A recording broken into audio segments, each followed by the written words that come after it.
For the latest film interviews, reviews, and everything making news in pop culture, subscribe to Film Companion now. What are all of you doing right now to hone your craft? Are you working with acting coaches? Are you practicing meditation? Are you, watching YouTube videos? So I was talking to Surya, and he said that at the start of the lockdown, this is an actor who's been working for decades, and he said, I was watching YouTube videos on how to act. I was like, what? Actually, I've done the same. Yeah. I've done the same. Yeah, Really? I was All actually, three for me. I was actually doing something. Masterclass. I was watching YouTube videos, Masterclass, not yeah. masterclass. I was actually seeing all the interviews of Daniel Day-Lewis when he was young, when he was not working as an actor, when he got back into acting, and especially I was listening to all his Oscar speeches, which are 3. And because there are different timelines. Right. And I was like, let me see a person in his 20s, in his 40s, and in his 50s giving an acceptance speech for the same award. हम इतनी तैयारी करते हैं when you have to age in a film that you're playing a 20-year-old and a 50-year-old, and we get into the first thing is कि यार दाढ़ी लगा देते हैं, मूंछ लगा देते हैं, ये Daniel Day-Lewis has got the same look in his Oscar speeches. Now I want to see, how do I believe he's wearing the same black tuxedo? His hair is long or his hair is short, but how do I still believe that he's now 50-year-old, he's now 20-year-old, he's now 30-year-old? So I just wanted to note these things. Okay, how is he aging and what is making me believe that he's 50-year-old now?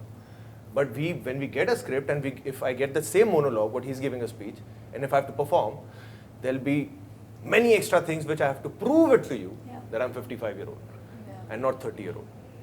So these things, so YouTube videos do help. So Absolutely. like an external person who would think, oh, you're watching a speech of Daniel Day-Lewis. It looks like that, but sometimes as an actor's mind, it's always running. It could probably be running right now when you notice somebody very interesting or new or whatever. Also for referencing, I think all of us have used it at some point to reference a character or a mood or I have seen masterclasses from different actors and directors or editors or sound design. Everything there is to about filmmaking. That was the best experience you could get, and internationally I think directors and technicians are far more open in discussing. Also they're far more educated in a way, I think, about defining their craft.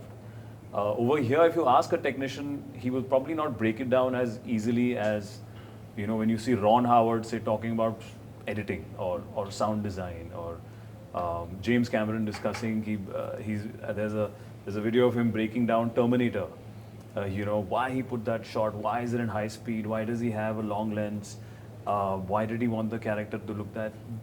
They can talk so much about just a 15-second moment.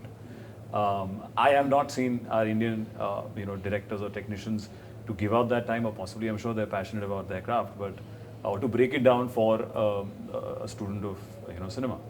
So I think that definitely helps, watching all kind of contents, and we have apps today where you can just log on and see all actors, directors, technicians. In lockdown, possibly that was my go-to thing every second day, or watching movies, and it helps. It definitely has helped me pick up a few things. Sanya, you said you're doing all 3? Yeah, it's a combination of all 3 for me. And I think to get inspired, it really helps to watch YouTube or masterclasses by Natalie Portman. Have you guys seen I've seen it? that. I've seen that. Yeah. And I'm quite a geek. Like, whenever I'm starting a film, I really like to prepare myself mentally. I do my homework, prepare the backstory of it, and do something new with the new character. And it's actually very helpful if you're watching YouTube videos. And for references too, as Sid said. And everyone sitting on this couch, actually, I'm truly inspired. Like, whenever there's a Taapsee film, I immediately, we're watching that film tonight. We're watching his film tonight. So there are a few actors, who you just know the day the movie releases, you're going to watch because you're going to learn something. You're going to learn something new. You're going to see something new, and there's, it's amazing that there's always so much to learn. And if you believe that you've done learning, then you are done. Yeah. No, I do watch everyone's work. I've gone on these kind of gatherings, and I find it very weird when actors come and say that, I've not seen your work, I've not seen your film, but we are here together discussing films Yeah. are each other's films. Yeah. I honestly try to make it a point that I will watch everyone's film who I'm on the table with, because it's just sheer respect, and I know I'll get inspired for something or the other.